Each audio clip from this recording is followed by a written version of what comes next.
Tête de Kylian Mbappé. Allez, Kylian.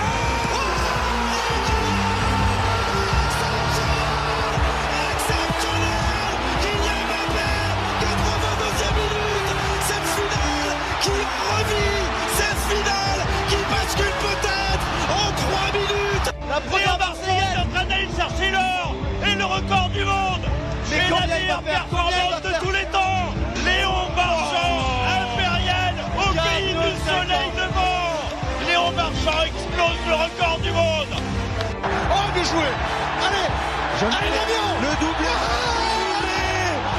C'est hallucinant ce que nous vivons aujourd'hui à Twickenham. La barre des 50 points, c'est un triomphe. Vive les Bleus, vive la France. Le Campus Sport Club, 23h minuit, sur Radio Campus.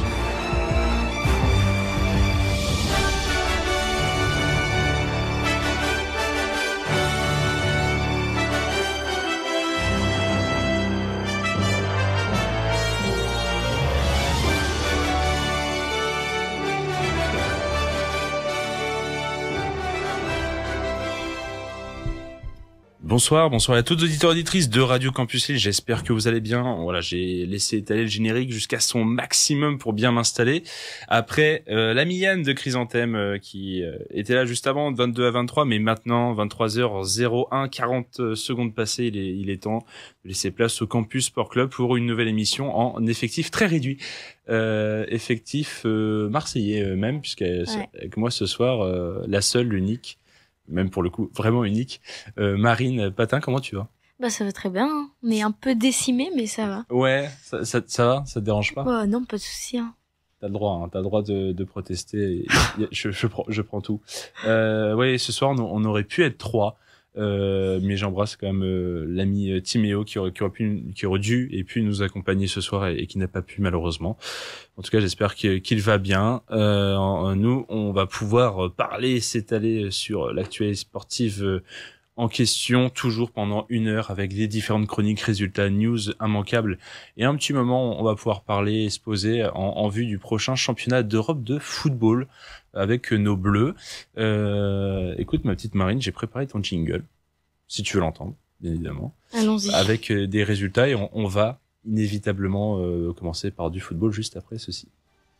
Ligue 1, Top 14, NBA. Vous n'avez rien suivi du week-end? Pas de problème. Voici les résultats du Campus Sport Club. Et oui, tu l'as dit, on commence par la Ligue des Champions. Ça vient de se terminer entre le Bayern et le Real, le match aller, les demi-finales de Ligue des Champions. 2-2, tout reste à faire. T'as vu le match toi, Adrien? Alors c'est logique 2-2?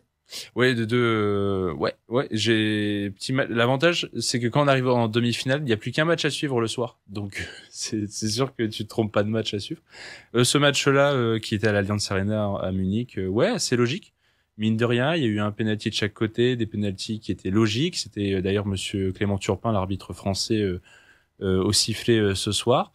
Et en vrai, 2-2, c'est pas si cher, c'est pas si mal payé pour le Real Madrid, qui se fait assiéger pendant 10 minutes et a marqué sur son premier tir, son premier ballon dans la surface et sa première occasion du match, parce que les défenseurs bavarois étaient complètement inattentifs et ils en ont profité. Donc et ça donne évidemment un match retour ultra intéressant, même s'il y a plus cette règle du but à l'extérieur. Donc moi je sais pas. Moi, j'ai encore à la fin de saison, je pense que je ferai un bilan depuis l'instauration, enfin depuis qu'on n'a plus cette règle du but à l'extérieur. Je sais pas si toi ça te dérange plus que ça, mais j'ai pas. Par contre, je vais ouvertement, subjectivement, ne pas regarder combien de fois Marseille aurait été éliminé, par exemple. Ah ouais. Ça on regarde pas. Ça. Non, on va pas regarder ça.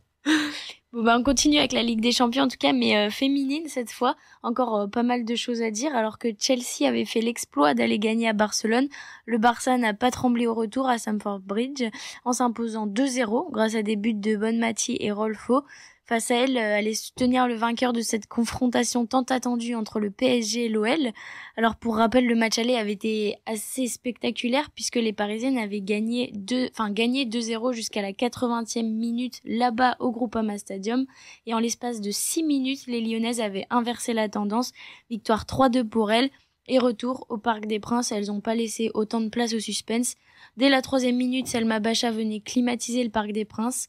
Et bien que Chawinga égalisait et faisait naître un nouvel espoir, du Mornay qui était déjà buteuse à l'aller, éteignait tous les espoirs parisiens à la 81e minute. C'est donc l'OL qui ira à Bilbao pour sa 11e finale européenne. Avec 8 succès dans l'épreuve, les Lyonnaises sont incontestablement les reines de ce tournoi, qui est devenu, on peut le dire, de plus en plus compétitif. D'autant plus que le Barça gagne du terrain et l'Espagne même en général. Les 3 derniers ballons d'or féminins sont espagnols. Ils ont gagné la dernière Ligue des Nations. Et le FC Barcelone est champion en titre de la Ligue des Champions chez les femmes. Mais on le sait, une finale de Ligue des Champions, c'est un match. Et en un match, tout peut se passer. En plus, on se souvient de 2022 et de cette même finale, Lyon-Barça, en finale de Ligue des Champions féminine. Victoire de l'OL. Est-ce qu'elles peuvent le refaire cette année ? Oui, clairement, surtout avec sur quoi tu rebondissais dès le début, c'est 6 minutes où elles ont été capables de marquer 3 buts contre le Paris Saint-Germain. Alors en face, ça sera pas le Paris Saint-Germain, ça sera pas Riron, ça sera pas Valladolid. C'est le Barça, mais oui, c'est toujours juste inquiétant de par on va dire l'effectif barcelonais qui est toujours bien rodé. Ces Espagnols-là, en plus, tu dis trois ballons d'or, mais 3 ballons d'or barcelonaises. Déjà, équipe d'Espagne championne du monde en titre, donc elle surfe sur une vague incroyable, comme leurs homologues masculins à l'époque 2008, 2010, 2012 là, les inarrêtables espagnols. Mais moi on est un peu chauvin de toute façon dans cette émission, donc Lyon, oui. Est-ce que ça va être 3 c'est 3-1 2022? Ouais, je crois que c'est ça. 3-1 peut-être pas sur un score pareil. Je m'attends presque à des tirs au but. On n'en voit pas souvent en foot féminin, à part à la Coupe du Monde, on a un peu vu. Et les Bleus, ça nous avait pas souri encore. Mais moi, je vois bien tir au but. Ouais. Et après, je laisse... D'accord, ce sera serré. C'est pas une histoire de chance, mais là, 50-50. Ça va au tir au but, donc... Eh ben, on verra ça. On continue avec le foot, avec de la Ligue 1 cette fois. Je commence par le match le plus spectaculaire de cette journée. On se plaignait au début de l'année du nombre de buts inscrits en Ligue 1. Là, on est servi 9 buts en un match. Vous l'aurez compris, je parle évidemment de Rennes-Brest et les Brestois qui n'en finissent plus de nous épater. Victoire 5-4 dans un match encore extraordinaire. Menés 2-0 dans les 10 premières minutes, ils reviennent à 2-1 à la 11e. Après la mi-temps, ils inversent la tendance dès la reprise et passent devant grâce à un contre son camp d'Omari et des buts de Satriano et Camara. 4-2 donc pour Brest.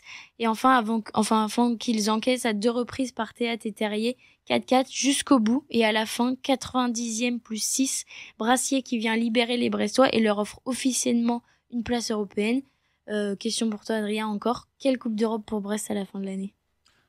Alors, moi je pense sincèrement que de toute manière ils vont accrocher ce top 4. De là à être sûr et certain qu'ils finissent dans les 3 premiers. Alors il y a encore ces histoires de Coupe de France, Ligue Europa avec Marseille, bien sûr, le PSG aussi en Ligue des Champions. On sait pas le nombre de places qu'on va peut-être pouvoir gratter. Faudrait que je revoie très sérieusement ça d'ailleurs, à force d'en parler. Mais Brest pour moi peut faire top 4 et donc ça serait à minima barrage de Ligue des Champions. Donc on induit Ligue des Champions, même si on n'y sera pas encore. Mais Ligue des Champions, pour moi, Brest, oui, le top 4 validé. Et j'ai juste loupé le premier quart d'heure. Je pensais avoir loupé le plus gros du match. Je suis arrivé pile à temps. Et ben voilà. Comme il faut. Servi tout le long de façon dans ce match-là. Ouais, j'avoue. Alors, pour les autres matchs du dimanche, victoire de Lille à Metz 2-1, de Toulouse à Lorient 2-1 également, de Nice à Strasbourg 3-1 et de Clermont contre Reims 4-1. Les 3 autres matchs de cette journée que je voulais souligner, on commence par Paris et Lyon, puis on finira par le meilleur avec l'OM évidemment. Alors samedi soir, Paris recevait le Havre au Parc pour peut-être, en cas de victoire, la consécration et l'officialisation de leur titre. Mais faut pas pour les Parisiens, ils ont été menés à 2 reprises, dont la deuxième fois, on le souligne évidemment par un but d'André Ayew, l'ancien Marseillais. Un beau but, hein. Ouais, en plus qui a bien pris plaisir donc de remarquer à nouveau contre le PSG au Parc. Bon, cette fois c'était avec le Havre. Et mené 3-2 donc dans les dernières secondes, pareil, ils ont quand même réussi à inverser la tendance par Gonzalo Ramos à la 90e plus 5. Alors Luis Enrique a pas mal fait tourner, mais une défaite à quelques jours d'une demi-finale contre Dortmund dans les têtes, ça peut faire mal. En l'occurrence, là, ils l'ont échappé de belle avec ce nul, mais je pense, ça aurait un peu perturbé. Et en même temps, tu l'as dit, c'était plein de remplaçants, sur la feuille de match initiale. Donc, ça aurait été une sorte de contre-performance justifiée tu vois. Mais c'est une contre-performance finalement qui leur apporte un titre. Donc, ça va. Certes. C'est un nul pour un titre, ça va. Dans les têtes, c'est différent, tu vois. C'est clair. Bon, pas directement au parc du coup, mais un jour après, Paris est tout de même officiellement champion pour la 12e fois de son histoire, grâce à Lyon qui est venu écarter Monaco et offrir aux Parisiens, je le disais, leur 12e sacre de leur histoire. Alors pour le match, globalement, l'OL a été loin de s'écrouler après l'ouverture du score concédé après seulement 22 secondes de jeu. Et les Lyonnais ont fait preuve de caractère pour repasser devant et aller chercher la victoire par le jeune Fofana. Lacazette a encore réalisé une prestation majuscule et Monaco, malgré un grand panier d'air, paye sa fébrilité défensive encore une fois. Lyon, remontée spectaculaire depuis ce début de saison catastrophique. Tu les vois où, toi, à la fin de cette Ligue 1? Je vais pas m'étaler là-dessus, mais Lyon, j'espère, derrière Marseille. Ouais, voilà. Et j'ai eu peur quelques heures plus tard, justement, de ce dernier match dont on va parler de Marseille. Ouais. Mais Marseille est bien resté devant. Mais ça me ferait un peu mal, tu vois, de savoir que le gap était impressionnant et que Marseille était vraiment à plus à jouer l'Europe. Pour nous, je parle, hein, vous l'aurez deviné, on supporte un peu les Marseillais. Mais rien contre Lyon, mais juste, tant mieux pour eux, hein, en tout cas, qu'ils s'en sortent. Ça aurait été douloureux de les voir batailler pour la zone rouge. Ouais. On a déjà perdu Saint-Étienne-Bordeaux, si on pouvait éviter de perdre que des grosses équipes tous les ans. Bon. Et tu l'as dit, Marseille renoue avec la victoire en Ligue 1 et prépare sa double confrontation avec l'Atalanta de la meilleure des manières. Les Lensois ont souvent, il faut le dire, eu l'ascendant dans le jeu, mais ils ont manqué de réussite dans les deux surfaces d'ailleurs. Et au classement, l'OM est désormais 7e à 2 points de son rival du soir. Alors de l'autre côté de la Manche, et après promis j'arrête avec le foot, Liverpool a été accroché par West Ham de partout et perd de précieux points dans la course au titre. Arsenal a su arracher une victoire précieuse à Tottenham et Manchester City n'a pas tremblé face à Nottingham Forest. Alors Arsenal garde sa première place et Manchester City ne le lâche pas d'une semelle. Alors Adrien, tu vois peut-être venir ma question, qui sera devant au final? J'espère Arsenal. Moi très sincèrement, surtout que Arsenal a ce douloureux record d'être le club anglais en première ligue à être resté le plus longtemps en nombre de journées ou de semaines ou de jours, de toute façon c'est quasiment équivalent, en tête d'un championnat et finalement ne pas être champion, puisque l'an dernier c'est City qui leur est repassé devant. Là j'espère quand même que ça va tourner en leur faveur et qu'ils vont l'avoir, même si City gagne tous ses matchs, City est champion. Si Arsenal gagne tous ses matchs, on notera juste la petite défaite il y a 10 jours peut-être contre Aston Villa. Et ça peut encore être ruminé pendant des années, de savoir que ça fait 20 ans, hein. C'est l'anniversaire, c'est les 20 ans du titre des Invincibles. Ça serait quand même beau que cette génération-là puisse au moins la gagner et au plus vite. Donc cette année, plutôt que d'attendre encore une année. Voilà. Et surtout pas pour Manchester City, parce qu'on est un peu habitué. C'est vrai. Comme promis, on arrête avec le foot et on passe au tennis. Nadal, qui est en train de jouer, vient de perdre le premier set, 7-5. Dans la ATP Master 1000 de Madrid. Donc on continue de vous tenir au courant du score en tout cas. Et sinon aujourd'hui, victoire de Medvedev, de Rublev, d'Alcaraz ou de Sinner. Nadal, on l'a dit, c'est encore en cours. Adrien, tu penses que Nadal peut rivaliser avec cette génération qui est encore en lice? Et sinon, tu vois qui au bout de cette compétition? Il ne peut clairement pas. Pas en l'état actuel des choses, c'est sûr, pas physiquement. Je porte à croire que là, en fait, il est presque en rodage. Juste en termes de sensations, de physique, d'endurance, il l'a même dit lui-même, il sort du tour précédent, avant ce match-là de ce soir. Il a quand même battu les 3 heures pour éliminer un 100e mondial. Donc tu vois quand même qu'il laisse aussi des plumes derrière, et puis il est plus tout jeune, il va sur ses 38 ans là, dans un mois. Mais il est clairement pas au niveau physique, sportif, en termes de cadence avec les jeunes. Par contre, si là, en tout cas, il prend lui du plaisir, la confiance sur la terre battue, il peut, je l'espère, je sais pas pour les jeux, s'il peut être invité ou quoi que ce soit, s'il peut s'immiscer toujours dans ce tableau-là. Alcaraz a dit qu'il rêvait de faire les jeux avec Nadal. En double, hein. Ouais. Mais en double. Ah oui, en double. En double. Donc, en tout cas, je pense que si il vise un bon retour sur la terre en sachant qu'au jeu, ça sera aussi de la terre battue puisque ce sera encore à Roland-Garros. On peut toujours y croire. On veut pas de pépins physiques. Ouais, c'est ça. Mais il fera clairement pas le gazon. C'est sûr et certain. Et chez les femmes, même question encore. Swiatek qui s'est imposée en quart aujourd'hui et Sabalenka et Rybakina qui jouent leur demain. Qui au bout de cette compète? Toi, qui est au bout de cette compète? Moi, je vois Swiatek vraiment au-dessus des deux autres, mais bon. Ouais. Bah, Swiatek, tu sens que elle aime beaucoup la terre. Hein. Ouais. Enfin, c'est son. De toute façon, elle a déjà 3 Roland Garros, donc on savait déjà qu'elle était très forte, mais elle est. Enfin... Ouais. C'est très compliqué de comparer avec Nadal. Personne ne veut comparer quelqu'un avec Nadal sur la terre. Tu sais, tu peux pas, quand quelqu'un est considéré comme le maître de tous les temps de sa discipline sur cette surface, dans ces conditions-là. Ouais. Mais chez les femmes, on a quasiment pas eu de domination. On n'a jamais eu un gros pan de domination pareil. On a l'impression que Swiatek, dans 5 ans, on en reparle encore sur terre battue. Donc je pense que elle est de cette trempe-là, en tout cas. À elle de nous montrer qu'elle peut gagner 10 fois Roland Garros. Mais je pense qu'elle peut. Elle peut. Ouais. À suivre alors. 22 ans, je crois. Elle est encore jeune. Voilà, tu vois la marge. Elle a vraiment la marge. Hein. Oh, bah voilà, aussi précoce que Nadal a gagné des grands chelems, donc elle peut y aller. Ouais, elle va. Et ben ouais, à suivre. Du côté du basket, après s'être incliné lors des 3 premières rencontres, les Lakers étaient parvenus à s'imposer à domicile lors du 4e match pour prolonger la série dans le Colorado. Lundi, comme souvent face aux champions en titre, ils ont longtemps mené au score avant de se faire rattraper. Alors que le score était à égalité, ils ont cédé lors de la dernière offensive des Nuggets sur un panier à 3 secondes de la fin du meneur Jamal Murray, impérial. Et c'est déjà lui qui avait marqué le tir décisif lors du 2e match de la série. Alors à 39 ans, LeBron James finit lui la rencontre avec 30 points, 9 rebonds et 11 passes. Des chiffres remarquables à 39 ans, mais insuffisants pour se débarrasser de l'équipe classée numéro 1 à l'ouest. Et c'était d'ailleurs les champions en titre. On souligne que LeBron James possède une option à son contrat pour jouer une année supplémentaire avec la mythique franchise californienne. Alors pour toi, est-ce qu'il va utiliser cette option? Et pour les champions en titre, est-ce qu'ils peuvent encore le faire cette année? Alors pour l'option, je vais mettre ça plus tard, parce que c'est une petite info news en lien avec les Lakers et LeBron James, donc peut-être que ça donnera un élément de réponse à cette opportunité-là.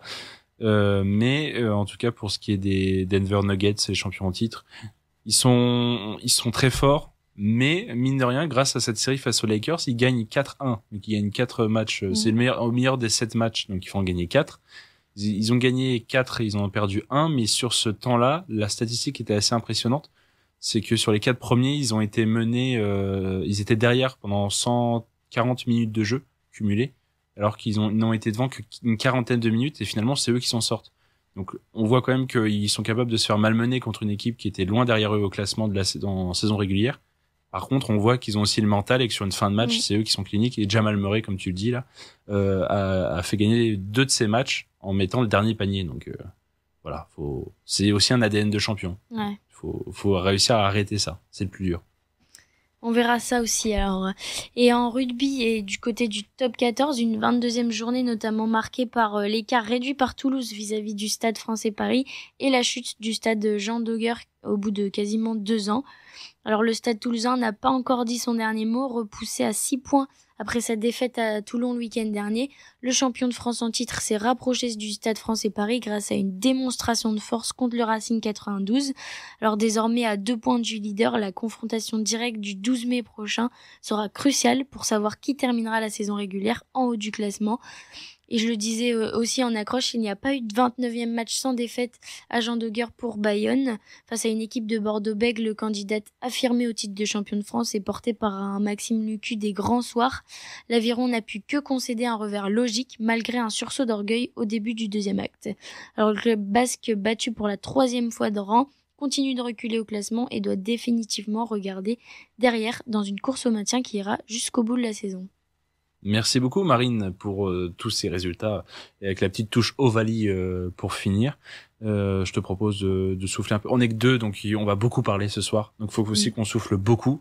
Mais comme on est 2 et que c'est à la sauce marseillaise, des petites chansons en lien avec l'Olympique de Marseille. La première, c'est pour moi la plus marrante, la plus rigolote. Je sais pas si tu avais eu l'anecdote et l'info.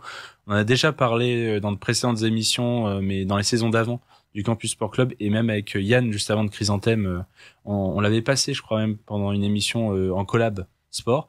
Basile Boli et Chris Waddle qui en 91 ont sorti un vinyle. Ah, tu hoches la tête, tu connais? Ouais. T'as déjà écouté? Enfin. Oh, ça fait longtemps que je l'ai pas écouté, mais ouais, ça me dit quelque chose. Ça. Non? Pas plus? Bon, en tout cas, on va pouvoir en profiter pendant quelques minutes. presque 4 minutes. Basile Boli et Chris Waddle, We've Got a Feeling. Ça promet. Allez, à tout de suite dans le Campus Sport Club. Voilà, les Marseillais, les grands Marseillais de 93. Bon là, c'était en 91, il me semble. Hein. Basile Boli et Chris Waddle, We've Got a Feeling. C'était à l'instant sur Radio Campus Illy 106,6 FM. Vous écoutez le Campus Sport Club numéro 27. Marine, je sais pas si t'as compté tous tes Campus Sport Club, toi, mais t'en as pas mal, hein. Ouais, j'en ai pas mal, mais pas de là à compter, hein. Enfin si, du coup, je compte plus. Ouais, on va plutôt dire ça comme ça. Tu ne comptes plus. Mais ils sont là. Et on est peut-être sur vraiment, on approche un peu de la fin. On voit que on a 2, 3. On verra comment se comporte le Campus Sport Club, mais peut-être un petit peu changer. Hop, on change de cap. Donc on verra, mais on en profite encore un petit peu ce soir avec, comme d'habitude, après les résultats, les news. Dans un instant, je taperai un jingle. Les infos qui comptent dans le monde du sport de ces derniers jours, vous les avez peut-être manquées, mais c'est sur le Campus Sports Club que ça se passe, et ça commence maintenant. Les news avec la petite voix de Maxime dans ce jingle. On va commencer avec inévitablement du foot. Marine, c'est pas moi qui le décide, c'est un peu l'actualité, puisqu'on a eu une information assez importante. On a découvert l'ensemble des nommés dans toutes les catégories pour la remise des trophées UNFP. Les trophées UNFP, l'Union nationale du football professionnel, c'est pour les championnats professionnels et notamment forcément les titres les plus intéressants, pour pas dénigrer le reste, mais ceux toujours qui sont un peu plus palpables que le reste, et notamment celui du meilleur joueur de Ligue 1. Alors les 5 noms retenus, c'est Kylian Mbappé du PSG, Ousmane Dembélé du PSG, Pierre-Emerick Aubameyang de Marseille, Pierre Lismelou de Brest et Edon Zegrova, le Lillois, juste à côté d'ici de Villeneuve d'Ascq et du domaine de Luchin. Alors déjà, sur ces 5 noms, est-ce que tu trouves que ces 5 noms logiques ou est-ce qu'il y a des noms qui t'interpellent plus que d'autres? Non, je trouve que les 5 noms sont assez logiques, à part pour Ousmane Dembélé, parce que j'ai pas trouvé que cette première saison avec le PSG avait été tant exceptionnelle que ça. Là, il se rattrape bien avec la double confrontation contre le Barça où il est buteur et décisif à l'aller comme au retour. Mais j'ai trouvé que cette saison, elle était pas. D'ailleurs, avant ces premiers buts-là, il est, je crois, à un but, même peut-être pas une passe D. Donc, ouais, je suis un peu étonnée de Ousmane Dembélé, mais pour le reste, je trouve ça assez logique. Et je pense que Kylian Mbappé sera le grand favori pour cette catégorie-là et peut-être sa dernière en plus. Ouais. Petite surprise quand même, Edon Zegrova, hein, n'en déplaise aux Lillois, mais de l'effectif déjà Lillois, il en ressort en tout cas Edon Zegrova pour le titre de meilleur joueur de Ligue 1. Je ne pense pas qu'il ait des grandes chances de victoire, forcément, mais c'est intéressant. Et mine de rien aussi, ça reste 4 joueurs offensifs et un vrai milieu de terrain qui est Pierre Lismelou, mais pas de joueurs défensifs ou de gardiens. Peut-être un petit peu dommageable encore. Moi, j'aime bien aussi quand on arrive à mettre en valeur des postes plus que des stats. Donc, oui, c'est ça. Mais bonne surprise quand même, Edon Zegrova. À voir un peu ce qui s'est passé et comment on va le prendre, Jonathan David. On verra tout ça. Pour d'autres titres, par exemple celui du meilleur entraîneur de Ligue 1, ça va se jouer entre Lucas Elsner du Havre, Luis Enrique du PSG, Paulo Fonseca de Lille, Franck Hez de Lens et Eric Roy de Brest. Peut-être un petit penchant quand même pour la Bretagne là sur ce coup-là. Franchement, si c'est pas lui qui gagne, je comprends plus rien au foot, parce que là, la saison que Brest nous fait, et c'est aussi grandement grâce à lui, parce qu'il a instauré un climat sain à Brest. C'était assez impressionnant, quoi. Et pour moi, par contre, le grand absent, ce serait plutôt Pierre Sage, parce que même s'il fait pas toute la saison du côté de Lyon, faudrait voir les conditions aussi pour être retenu, mais il est arrivé tardivement, mais le boulot qu'il a fait, c'est... Ce qu'il a fait sur 3 mois est peut-être supérieur à ce qu'aurait fait un ou un autre entraîneur de ce panel-là, en tout cas cette saison. On parle bien de cette saison, on parle pas de tout ce qu'il a fait pour le club. Mais il aurait pu être dans ces 5-là, ou il aurait peut-être pas gagné, mais il aurait pu être dans ces 5-là. Ouais, c'est ça. On n'aurait pas crié au scandale. Pareil, un petit dernier aussi. Alors là, ça peut aussi concerner un Lillois pour le meilleur espoir de Ligue 1. On peut avoir entre Elias Benseguir de Monaco, Ryan Cherki de Lyon, Désiré Doué de Rennes, Lenny Yoro de Lille ou Warren Zaïre Emery du PSG. je trouve que c'est un des plus disputés, celui-là. Alors, je parle des principaux, évidemment. Parce qu'il y a aussi, alors il y a aussi, bien sûr, à savoir, plus que la Ligue 1, il y a aussi la Ligue 2, il y a aussi la DRKMA, hein, il y a tous ces titres-là. Il y a un peu de tout ça, mais des principaux, et notamment tournés vers la Ligue 1, qui est la grande vitrine du football français. C'est pour l'espoir, toi, Ouais, c'est hyper disputé, justement. Je sais pas trop où me positionner. J'hésiterais quand même entre Lenny Yoro, quand même, et Warren Zaïre-Emery, parce que c'est quand même les deux qui, je trouve, qui ont fait preuve d'une régularité, en tout cas, qui m'a le plus impressionné. Que Cherki, j'ai trouvé qu'il a vraiment pris une autre dimension, mais qu'il a quand même eu au début de saison où il était pas si tranchant que ça. Donc ouais, je dirais quand même entre Yoro et Zaïre-Emery. Qui sont déjà des gamins de 17 ans, et qui sont titulaires dans leur équipe. Et être titulaire au PSG, déjà bonne chance. Titulaire à Lille, en défense centrale comme ça, à 18 ans, c'est rare. En tout cas, qu'un défenseur central soit aussi jeune mis en avant. Hein. Varane avait un tout petit peu montré l'idée à Lens, mais avait dû attendre un peu pour être au Real Madrid. Il a quand même fait son trou. Là, Lenny Yoro, je pense que, en tout cas, en bonne voie. Ça peut être assez sympa tout ça. Puis voilà. Et puis notamment pour le meilleur aussi de titre de joueur français à l'étranger. J'en parlais de Varane, il est pas dedans. Mais on a un duel entre Eduardo Camavinga et Aurélien Tchouaméni du Real Madrid, Antoine Griezmann de l'Atlético de Madrid, Mike Maignan de l'AC Milan ou William Saliba d'Arsenal. En parlant de notre ami Mike Maignan, une petite info aussi qui est tombée ces derniers jours, mauvaise nouvelle pour l'équipe de France et pour le gardien. Mike Maignan, qui était déjà forfait pour la Coupe du Monde 2022, pourrait également manquer l'Euro. À 6 semaines du début de la compétition, le gardien de l'AC Milan a été victime d'une lésion à l'adducteur droit. On n'en sait pas encore trop pour la durée d'indisponibilité de l'ex-gardien du LOSC. Didier Deschamps, lui, en tout cas, doit annoncer sa liste pour le prochain championnat d'Europe le 18 mai. On va en parler aussi de ce championnat d'Europe tout à l'heure. Donc, en l'occurrence, il a 6 semaines avant le début de la compétition, mais il en a moins de 3 avant la liste. Ça va être un petit peu compliqué peut-être en termes de délai. On va voir en tout cas ce que préconise Deschamps. Toujours un peu de football, mais cette fois féminin. Avec la toute grande nouvelle du football féminin français, la Ligue féminine de football professionnel est née. À sa tête, un certain Jean-Michel Aulas, qui comme on en parlait avec l'Olympique Lyonnais, a toujours mis en avant le football féminin et essayé de le pousser. En tout cas, cette toute nouvelle ligue donc de professionnels a été créée. Premier président Jean-Michel Aulas, et il y aura, un changement aussi au niveau du nom. Ça ne sera plus la D1 Arkema, ça sera l'Arkema Première Ligue. Et la D2, la division 2, sera nommée la Seconde Ligue. C'est marrant, la Seconde Ligue. C'est pas mal. Mais ça fait un peu, t'es seconde zone, tu vois, t'es derrière, quoi. Voilà. Bon, on verra si ça plaît à tout le monde. En tout cas, cette LFFP, du coup, sera lancée officiellement le 1er juillet avec la convention collective qui n'est pas encore signée pour autant. Entre 50 et 70 millions d'euros seront par ailleurs investis sur 5 ans pour aider la structuration des clubs qui seront 14 dans l'élite à partir de la saison 2022-2027.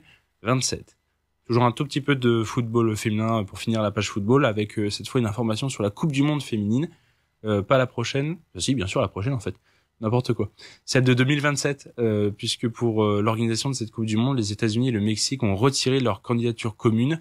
Ils préfèrent se concentrer sur 2031, ont annoncé hier les deux fédérations dans un communiqué commun. Les deux nations qui co-organiseront avec le Canada la Coupe du Monde masculine en 2026 expliquent que cette décision va leur permettre de mieux préparer 4 ans après donc l'édition suivante. C'est logique pour toi ?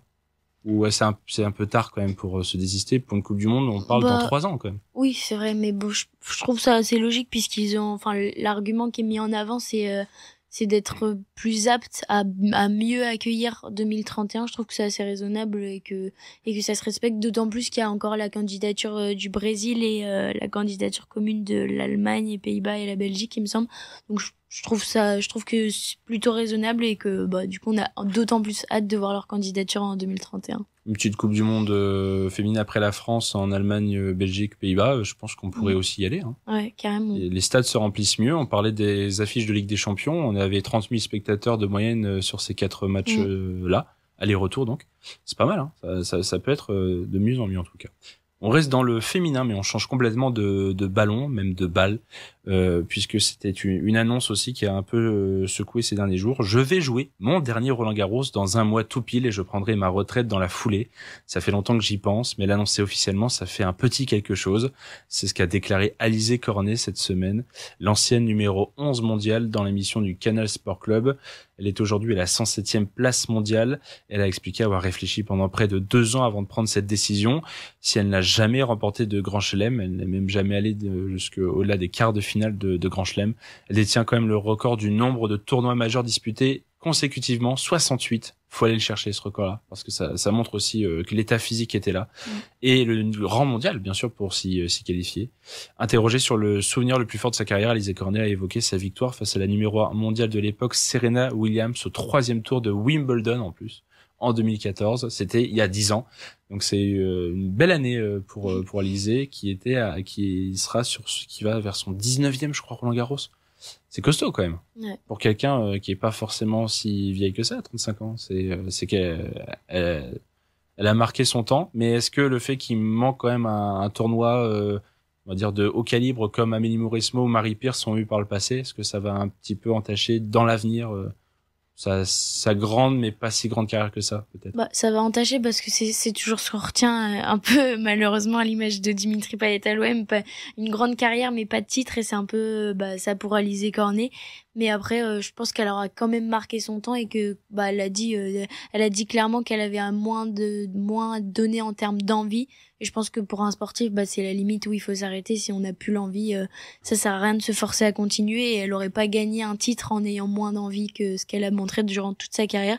Donc je pense qu'elle a raison, que c'est le bon moment, et respect pour sa carrière, quoi. Et plutôt que de finir en fin de saison, en fin d'année 2024, devant un public à l'étranger inconnu, elle se dit, Roland-Garros, ça reste une belle porte de sortie. Geoffrey Tsonga avait décidé cela, pas Gilles Simon.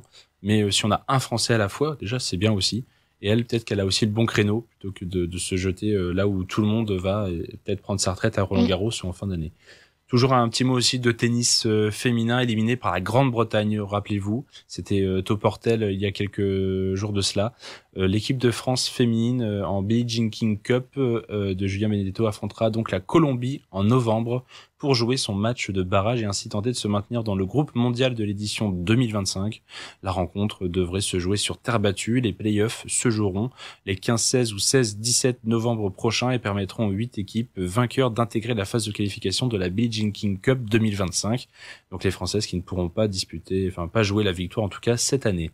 On traverse complètement, on l'a évoqué subtilement pendant les résultats, Marine a en tout cas appuyé là-dessus, mais on va parler Lakers et LeBron James.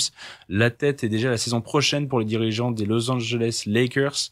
Après leur élimination premier tour des playoffs, tu le disais, contre Denver, la franchise californienne souhaite poursuivre l'aventure avec le meilleur marqueur de l'histoire de la NBA, un certain LeBron James, en draftant son fils. Et oui, The Athletic, en tout cas, indique que la franchise au 17 titres est très ouverte à l'idée d'acquérir Bronny James, 19 ans, qui se présente à la prochaine draft qui se tiendra fin juin.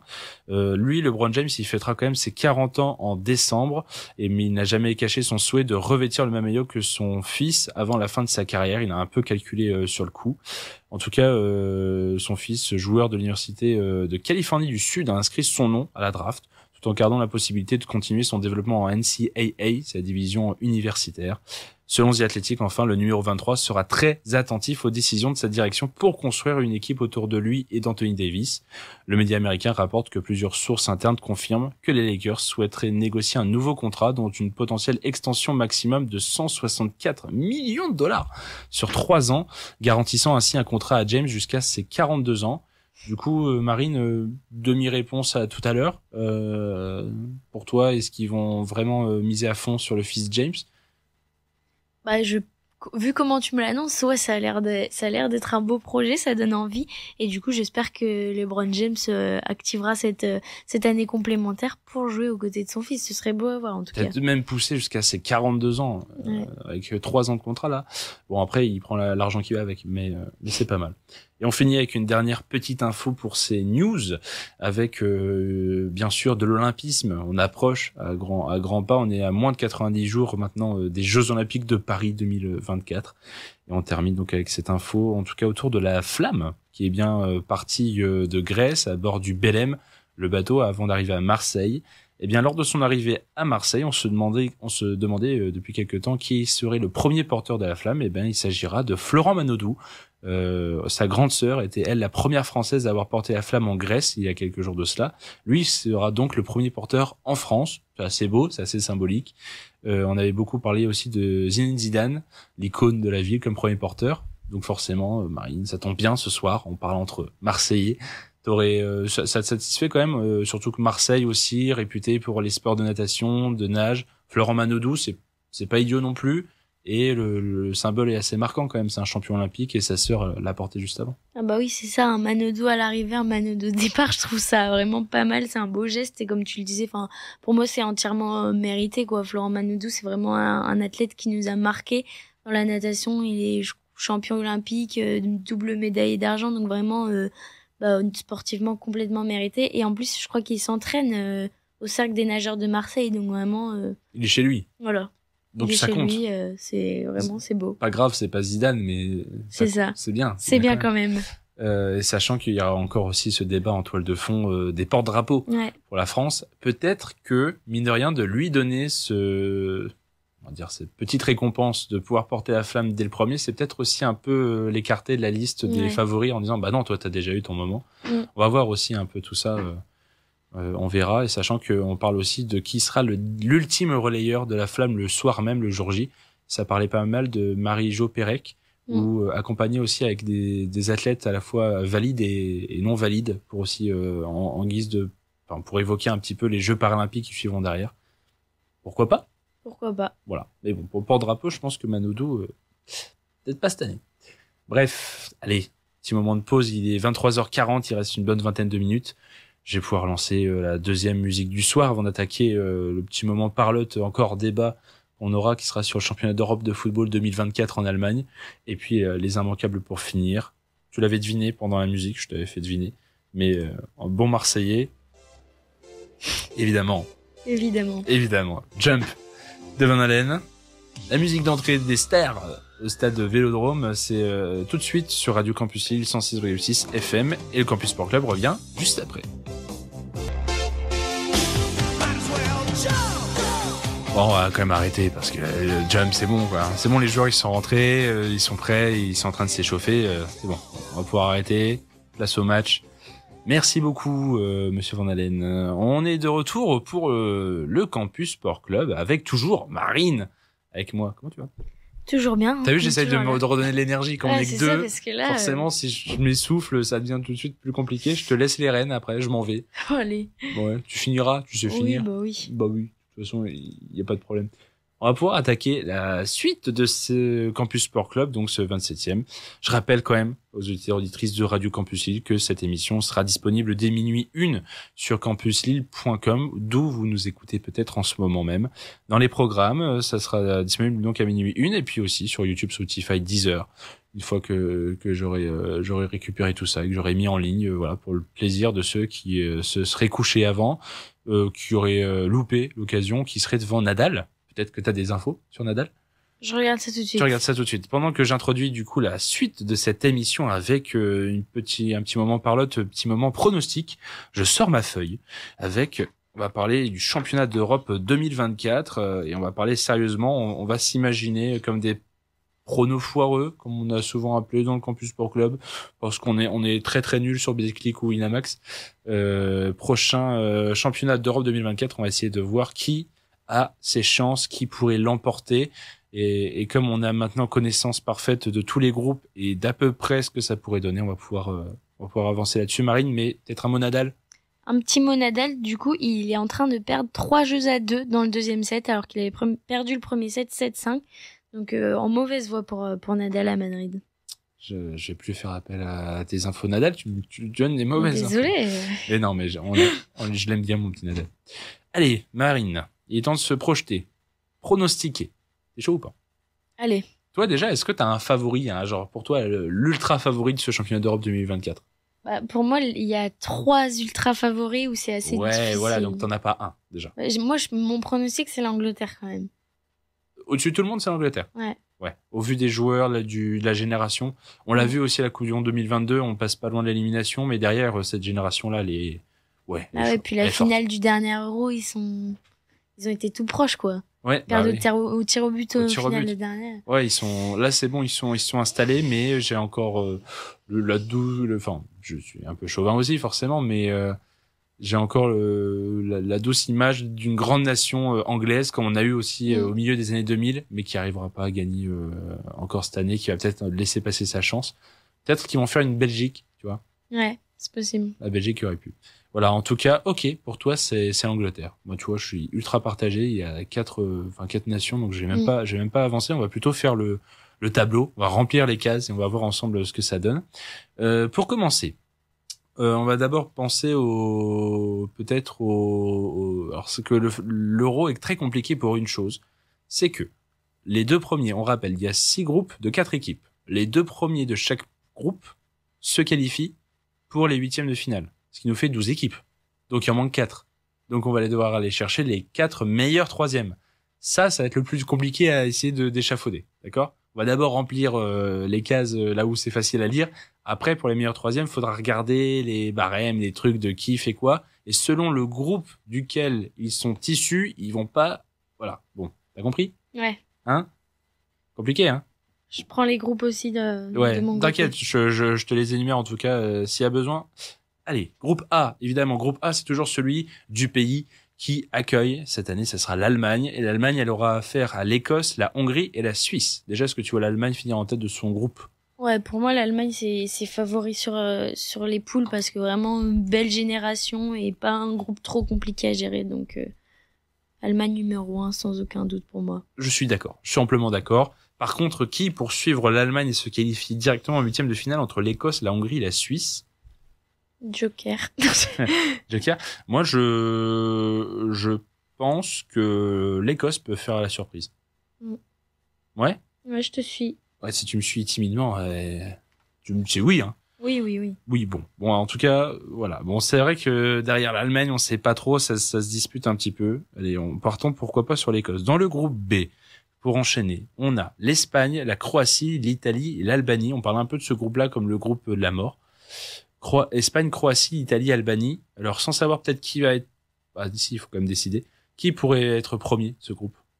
Moi, je mettrais bien l'Espagne en premier. L'Espagne en 1, oui. Je pense aussi que cette génération, elle a gagné la Ligue des Nations dernièrement. Ouais. Puis il y a un beau ratio entre une belle jeunesse qui arrive avec Lamine Yamal et compagnie et en même temps des grands frères, on va dire, dans l'équipe avec Morata, etc. Donc, je vois vraiment bon équilibre pour faire une bonne phase de poule. Et qui derrière ? Croatie ou Italie ? Derrière l'Espagne. En fait, le problème de l'Italie, c'est qu'ils trouvent jamais leur buteur. Ouais. Mais ils sont champions d'Europe en titre. Ouais, c'est ça. Mais depuis, c'est pas fameux non plus, donc ouais, je me tâte. Tu ne sais pas ? Ouais, je mettrais quand même l'Italie derrière moi. Ouais, moi aussi. Moi, je mettrais quand même plus une pièce sur... En tout cas, si j'avais à vraiment m'investir, je mettrais quand même plus des chances dans l'Italie. La Croatie, c'est un peu essoufflé. Ils ont toujours des bons joueurs, mais peut-être que sur cette poule-là, en tout cas, ils feront pas deuxième. Par contre, troisième, on est d'accord qu'entre Croatie et Albanie, avantage Croatie. Bah oui, avantage Croatie. Donc là, déjà, allez, je note quand même. Pour nous, la Croatie est un des meilleurs troisièmes. Ouais. Ça peut le faire. En groupe C, Slovénie, Danemark, Serbie, Angleterre. Bon. L'Angleterre, tu l'as dit. Angleterre numéro 1, ça c'est l'Angleterre. Presque indéniable. Mais qui pour suivre l'Angleterre ?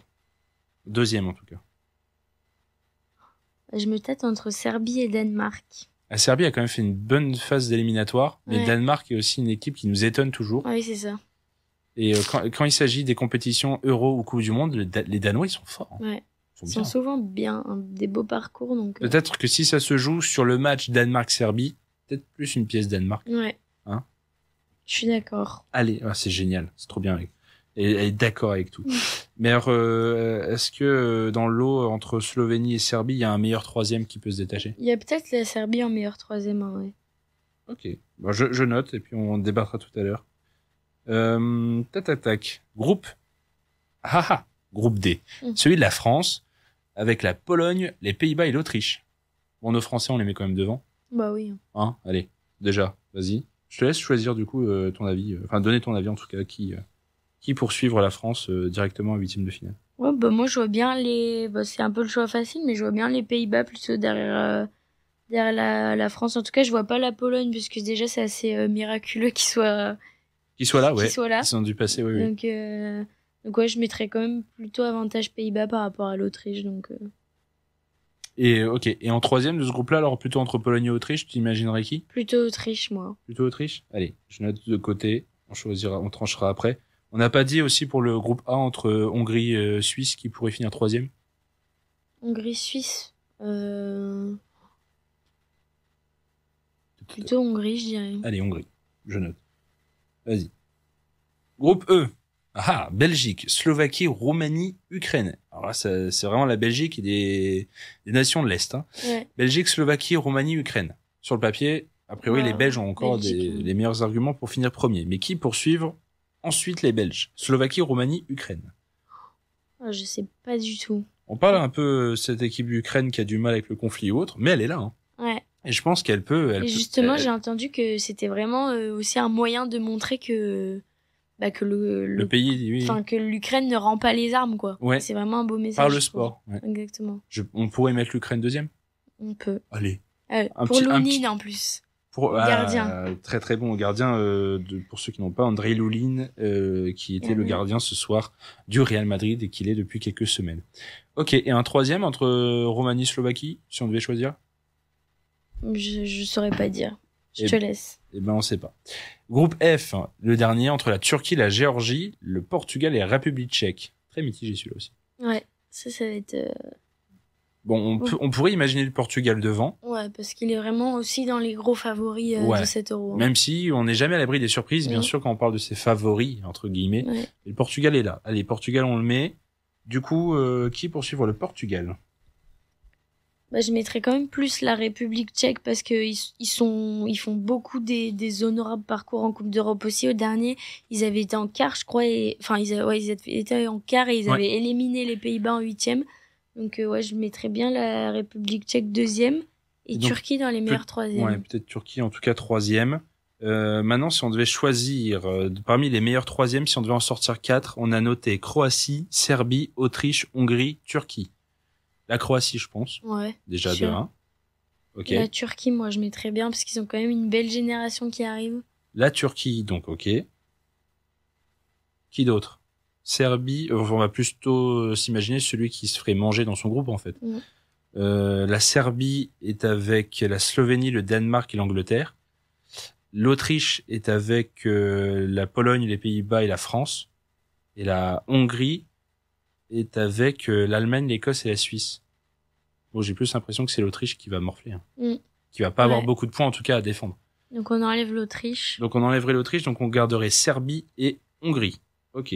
Je regarde, on a A, B, la Serbie qui est du groupe C et F. Et là, maintenant, il faut aller regarder un petit coup rapidement. Comme ça, pendant que je parle. Alors, A, B, C, F. A, B, C, A, B, C et F. Ok. Donc, l'adversaire du B, ce serait celui du... Hop, je note en même temps, c'est pour ça que ça prend du temps.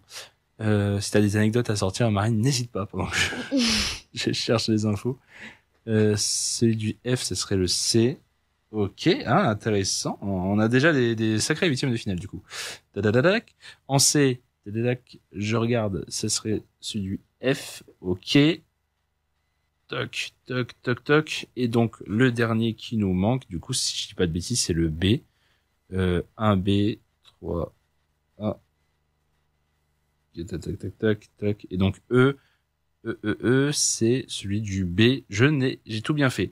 Eh ben, écoute, on va pouvoir aborder rapidement, comme il se doit, notre tableau. Allemagne-Danemark. Qui passerait en quart de finale? Ouais, je mettrais quand même l'Allemagne. Hein. Ouais, clairement. Espagne-Hongrie.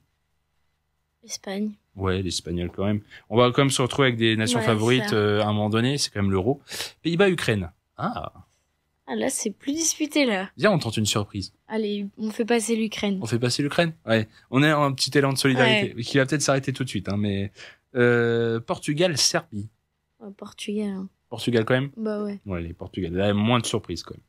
Belgique-Croatie. on aurait un superbe huitième de finale si ça arrivait. Ça, c'est le huitième de la mort. Hein. Ouais. Ça, c'est un match qui va au tir au but. On sait même plus. Tir au but et du coup, entre la Croatie et la... Ah. Vas-y, on passe. France, ok, hop. France, République tchèque. On peut, ouais, la France. Les Bleus, on va voir. Je pose une question qui avait déjà sa réponse. Angleterre, Turquie. Angleterre, je pense. Angleterre. De toute façon, toi, tu les vois déjà aller loin, favoris, donc voilà. Italie, Écosse. Pas si évident que ça aussi, là. Ouais. Si on s'imagine dans le contexte actuel, bien sûr, c'est ça. Puis sur un match, ouais. ça peut aller vite, quoi. Mais en vrai, l'Italie. Comme le Pays de Galles à l'époque, à l'Euro en France, ouais. Le Pays de Galles qui avait bien fait les choses. Ouais. Pourquoi pas l'Écosse, ouais, hein. Et les Italiens, on dit, on a un peu peur, hein, pour eux. Ouais. Alors, mais bon, les Italiens, ils sont quand même dans un esprit flamboyant depuis le dernier Euro. Donc tu dis quand même Italie. Ouais, je mettrais quand même Allez, Italie. Du pas coup, plus.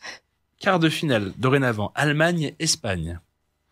Allemagne-Espagne. Je pense léger avantage aux Allemands qui sont à domicile. Ouais, c'est vrai. Mais plus pour cette dimension-là. Sur le jeu, la tactique, les effectifs, ça se vaut.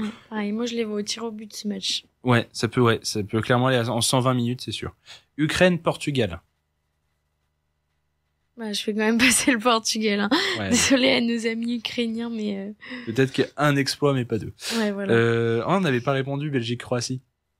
Il faut en faire passer un, mais sache que l'histoire elle serait folle. Mais si la France est bien première, que la Belgique est bien première et que la Croatie finit bien troisième, avec les autres schémas possibles, on aurait le vainqueur de Belgique-Croatie contre la France. Bah, on fait passer la Belgique alors. Et on les sort ou pas? Ou ils nous sortent? Bah si, on les sort. On les sort. Ah, bon, oui. Je sais pas où ça va aller tout ça. Angleterre-Italie, le remake. Ah ouais, le remake de la finale. Là, c'est l'Angleterre qui passe. Hein. Allez, l'Angleterre. Et du coup, on aurait Angleterre-France. Non, c'est trop le moment dur c'est le moment c'est le moment où il faut choisir. Il reste 1 minute. Moi, je pense que c'est l'Angleterre qui passe. C'est l'Angleterre qui passe. Allez, hop. Et Allemagne-Portugal dans l'autre demi-finale. Moi, je vois bien le Portugal parce qu'il a vraiment appris à gagner et les Allemands perdent depuis des années, donc Portugal. C'est un peu moins bien les Allemands. Et donc finale, Portugal-Angleterre. J'aurais dit bien France, ça aurait été France-Portugal. Ça aurait été France-Portugal, tu te rends compte? Et moi, voilà. je dis Angleterre. Toi, tu dis quoi? Ouais, Angleterre. Enfin vraiment, si c'était l'Allemagne ou la France en finale, un peu moins pour l'Angleterre. Étrangement, mais moi je sais pas, c'est un ressenti. Là, le Portugal, je trouve que c'est des deux autres, des trois en tout cas, c'est la plus faible. Donc voilà. Donc victoire anglaise. Bah voilà. Moi, tu vois, je t'ai suivi. Sur le coup, bon, France-Angleterre, ça fait toujours mal, mais je les vois bien nous prendre une revanche en tout cas, ou mieux. Parce qu'ils étaient pas loin à la Coupe du Monde. Ah non, la Coupe du Monde 2022, clairement. Oui. Donc, Non, clairement, ils étaient même supérieurs sur le match. Donc il y a pas grand-chose à dire. Eh ben, écoute, je prends en photo, je te l'envoie et on se marra d'ici déjà 1 mois et demi. Avec le début de l'Euro, ça sera du 14 juin au 14 juillet. Ouais, n'hésitez pas à suivre tout ça. Il reste 20 secondes. Soit je dis c'est la fin de cette émission et je triche un peu et je fais quand même quelques immanquables après. Quelques immanquables. On fait quand même? Bah oui. Ouais, allez. Fou. Bah ouais, vas-y. Sortez de quoi noter. Pour ne rien manquer de la semaine sportive à venir, les immanquables, c'est maintenant. J'en avais préparé des immanquables. Oh là là, il y en avait à pas manquer. On va pouvoir attaquer ça pendant quelques minutes, donc on va un tout petit peu déborder. Vous inquiétez pas, auditeurs, auditrices de Radio Campus Lille. Il est minuit passé. Juste après ceci, on vous laisse bien avec les musiques de la nuit, mais on va finir quand même ce Campus Sport Club avec du coup du football quand même pour commencer, puisque on a eu ce soir une première demi-finale de Ligue des Champions. Demain, Marine, c'est Dortmund Paris Saint-Germain, ça sera à suivre à 21h sur Canal+. Première affiche, donc enfin premier match de cette demi-finale avec mardi prochain, du coup et pas mercredi, mais cette fois bien le mardi, match retour au Parc des Princes sur cette double confrontation là qui commence à Dortmund et qui finit au Parc. Qui passe? Bah, le PSG, franchement, comme tu l'as dit, ils ont l'avantage du match retour à domicile. Et Dortmund, ils ont pas perdu contre eux en poule, donc je les vois vraiment passer et ça me fait peur d'ailleurs. Autre chose qui va te faire peur peut-être, c'est les autres coupes d'Europe qui comptent, avec notamment la Ligue Europa. Ça se passe jeudi soir, 2 matchs à 21h. Le premier, c'est AS Rome Bayer Leverkusen à 21h à suivre sur RMC Sport, avec peut-être la fin de cette folle série de 46 matchs d'invincibilité du Bayer Leverkusen de Xabi Alonso. Ou alors, ça sera sur Canal+ ou M6 à la même heure. Marseille Atalanta Bergame. Là aussi à voir. Marseille qui joue le match aller au Vélodrome. Qui a peut-être cet avantage-là, mais qui a encore à compter sur ses blessés, et peut-être qui pourra les récupérer une semaine plus tard, donc au retour.